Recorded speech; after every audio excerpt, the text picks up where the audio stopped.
खबर का रुख करते हैं उत्तराखंड के हल्द्वानी से, जहां पर हिंसा के बाद बड़ी कार्रवाई की अब तैयारी है। धामी सरकार ने आरएएफ और पीएसी की तैनाती के आदेश दिए हैं। जिला प्रशासन ने दंगाइयों को सीधे गोली मारने के आदेश जारी कर दिए हैं। हिंसा के बाद हल्द्वानी में आज स्कूल और कॉलेजेस भी बंद रहेंगे। सुरक्षा के लिहाज से बड़ा फैसला लिया गया है कि हल्द्वानी में आज तमाम स्कूल और कॉलेजेस बंद रखे जाए। अवैध मजार और मदरसे पर बुलडोजर एक्शन के बाद उपद्रवियों ने यहाँ पर हिंसा की है। दरअसल अतिक्रमण हटाने के लिए प्रशासन की टीम गई थी और वहां पर हिंसा हो जाती है। जैसे ही बुलडोजर चलना शुरू हो जाता है तो वहां पर जो लोग थे वो पथराव शुरू करते हैं, आगजनी शुरू करते हैं और उसके बाद जो गाड़ियां थी उनमें भी तोड़फोड़ शुरू कर देते हैं और जमकर हिंसा भड़कती है।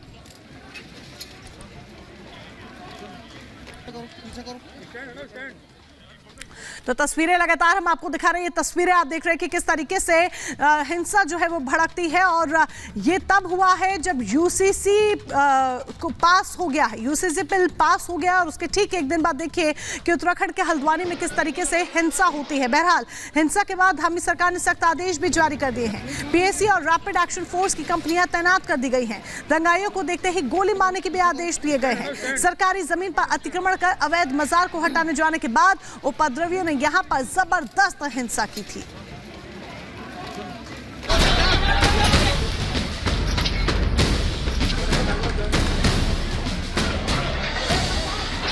हल्द्वानी में अवैध मस्जिद मजार के ध्वस्त होने के बाद बवाल हुआ और इस दौरान आगजनी भी हुई। हर तरफ हाहाकार मच गया और ये सब यूसीसी आने के महज 24 घंटे के भीतर हुआ। उत्तराखंड में धामी सरकार का बुलडोजर लगातार गरज रहा है। अतिक्रमण के खिलाफ मुहिम चलाई जा रही है। ऐसे में हल्द्वानी के थाना बनभूलपुरा क्षेत्र में प्रशासन कार्रवाई के लिए पहुंचा था। हल्द्वानी जिला प्रशासन और हल्द्वानी नगर निगम ने बनभूलपुरा थाना क्षेत्र के मालिक के बगीचे में अवैध रूप से बने मस्जिद और मदरसे पर बुलडोजर चला दिया। इसके बाद भारी विरोध के बीच नाराज लोगों ने पत्थरबाजी शुरू कर दी। लोगों ने गुस्से में गाड़ियां फूंक दी।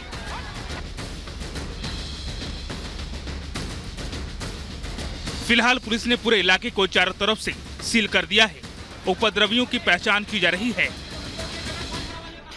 हम लोग के पास इस पूरे घटनाक्रम की डिटेल अलग अलग जगह पे जो जो इसमें उपद्रव किया गया है उसकी सारी फुटेज है और आने वाले इस घटना को माननीय मुख्यमंत्री जी द्वारा, राज्य सरकार द्वारा बहुत गंभीरता से लिया गया है और आने वाले दिनों में जो भी उपद्रवी तत्व इस घटना के पीछे थे उनको चिन्हित किया जाएगा और उनके खिलाफ सख्त से सख्त कार्रवाई की जाएगी। दंगाई इतने उग्र हो गए कि इलाके में सरकारी सार्वजनिक संपत्ति को तहस नहस कर दिया। इन तस्वीरों को देखिए कैसे गाड़ियां जल रही हैं, धू धू कर वाहन जलते रहे और शहर में अराजकता का माहौल बन गया। हल्द्वानी में हुई हिंसा में कई पुलिसकर्मी भी घायल हुए। एक महिला पुलिसकर्मी ने हिंसा की आंखों देखी रिपब्लिक भारत से साझा की। हर जगह से, हर गलियों से, हर जगह से पथराव हो रहे थे वहाँ पे। तो हर गली, छतों से भी, घरों नीचे से भी, क्योंकि गलियाँ घेर ली थी उन लोगों ने, चारों तरफ से गलियाँ भी घेर ली थी, छतों से भी आ रहे थे। बहुत लगी, बहुत ज्यादा। बोतलें फूकी, ईंट और रास्ते में जो है जाम लगा दिया था। बड़ी मुश्किल से, मतलब गिरते पड़ते आए हम लोग। हल्द्वानी में हंगामे की अब ये तस्वीर देखिए कैसे उपद्रवी बवाल कर रहे हैं। पुलिस टीम पर पत्थरबाजी हो रही है। अफरा तफरी के माहौल में सुरक्षा बलों पर जानलेवा हमले हुए, जिसकी गवाही अस्पताल में ये तस्वीरें भी दे रही हैं। कई पुलिस वाले और कर्मचारी घायल हुए हैं जिनका इलाज चल रहा है। बनभूलपुरा में हुए हंगामे को देखते हुए नौनिहाल और स्कूली बच्चों की सुरक्षा को लेकर सभी सरकारी और निजी स्कूल और आंगनबाड़ी केंद्रों को बंद कर दिया गया है। उत्तराखंड में ये बवाल यूनिफॉर्म सिविल कोड आने के बाद हुआ, क्योंकि एक दिन पहले ही यूसीसी बिल विधानसभा से पास हुआ था, जिसका विरोध भी हो रहा था। ऐसे में अगले ही दिन सरकारी जमीन से कब्जा हटाने के लिए पहुंची टीम को टारगेट कर दिया, जिसके बाद धामी सरकार एक्शन में आई और सीएम ने हाई लेवल मीटिंग कर दंगाइयों को देखते ही गोली मारने का आदेश दे दिए। उपद्रव करने वाले पर सख्त कार्रवाई के निर्देश दिए और इलाके में कर्फ्यू लगा दिया गया है। सभी से शांति बनाने का हमने अपील की है, कर्फ्यू लगा दिया गया है और जो भी इसमें दंगाई होंगे, जो भी इस प्रकार का अतिक्रमणकारी होंगे, जिन्होंने आगजनी की है, उनके खिलाफ कठोर कार्रवाई की जाएगी।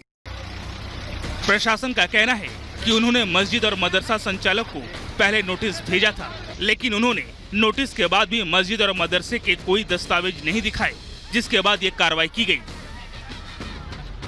Bureau report, Republic Bharat. तो उत्तराखंड के हल्द्वानी में जिस तरीके से हिंसा होती है, उसके बाद अब 6 तस्वीरें हम आपके सामने रखने जा रहे हैं। ये 6 तस्वीरें आपको बताएंगी कि किस तरीके से हल्द्वानी में हिंसा की आग धधकती हुई नजर आई। दरअसल जमकर यहाँ पर तोड़फोड़ होती है। सबसे पहले पथराव होता है, पथराव के बाद आगजनी होती है। तस्वीर आपके सामने, पुलिस पर हमला किया जाता है, पुलिस पर पत्थर फेंके जाते हैं।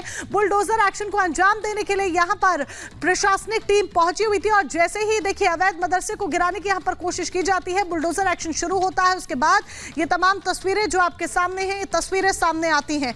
पुलिस वाले तमाम घायल हो गए हैं क्योंकि पुलिस टीम पर हमला होता है, गाड़ियों को फूंका जाता है। तो उधर जिस तरीके से तनाव की स्थिति बनी, उस तनाव की स्थिति के बाद भारी संख्या में पुलिस फोर्स को तैनात कर दिया गया है सुरक्षा के लिहाज से।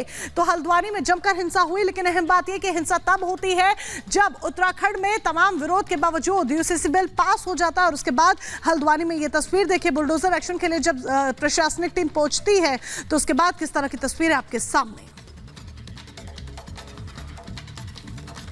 बात पाकिस्तान में हुए आम चुनाव की भी यहां पर कर लेते हैं। पाकिस्तान में वोटिंग के बाद वोटों की गिनती जारी है। पूर्व प्रधानमंत्री नवाज शरीफ की पार्टी पीएमएलएन 44 सीटों से आगे चल रही है, तो वहीं जरदारी की पाकिस्तान पीपल्स पार्टी की बात कर लीजिए तो 28 सीटों पर वो आगे चल रही है। लेकिन यहां पर हैरान करने वाला जो आंकड़ा है वो दरअसल इमरान समर्थक उम्मीदवारों का सामने आया है। पूरे पाकिस्तान में पीटीआई समर्थित 125 निर्दलीय उम्मीदवार आगे चल रहे हैं। रिपोर्ट देखिए।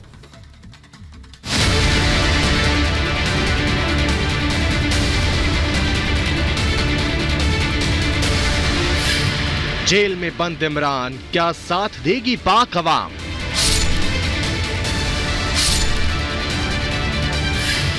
मोबाइल इंटरनेट सब बंद, कैसे जीतेगा लोकतंत्र?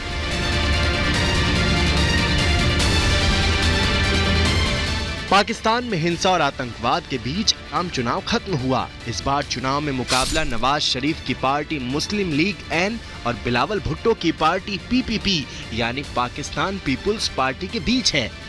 बात तहरीक इंसाफ पार्टी के मुखिया इमरान खान की करें तो वो जेल में हैं। आज हुए चुनावी मतदान के लिए 26 करोड़ बैलेट पेपर छापे गए, जबकि नई सरकार चुनने के लिए कुल 22 करोड़ की जनसंख्या में से 12.69 करोड़ मतदाता नई सरकार चुनने के लिए अपने मताधिकार का प्रयोग किए। एक तरफ जहां पाकिस्तान में आम चुनाव हो रहे थे, तो दूसरी तरफ अफगानिस्तान की सीमा से लगे पाकिस्तान के अशांत खैबर पख्तूनख्वा प्रांत में चुनाव सुरक्षा के लिए तैनात पुलिस कर्मियों के वाहन पर अज्ञात बंदूकधारियों ने हमला कर दिया। इस हमले में 4 पुलिसकर्मी मारे गए और 6 अन्य घायल हो गए।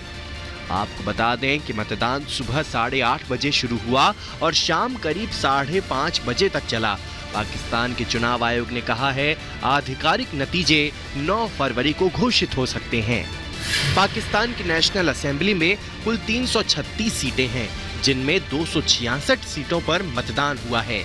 इनमें महिलाओं के लिए 60 सीट आरक्षित की गई हैं, जबकि गैर मुस्लिमों के लिए 10 सीट आरक्षित है। इस बार मैदान में कुल 5121 उम्मीदवार हैं, जिनके लिए बैलेट पेपर से मतदान हुए।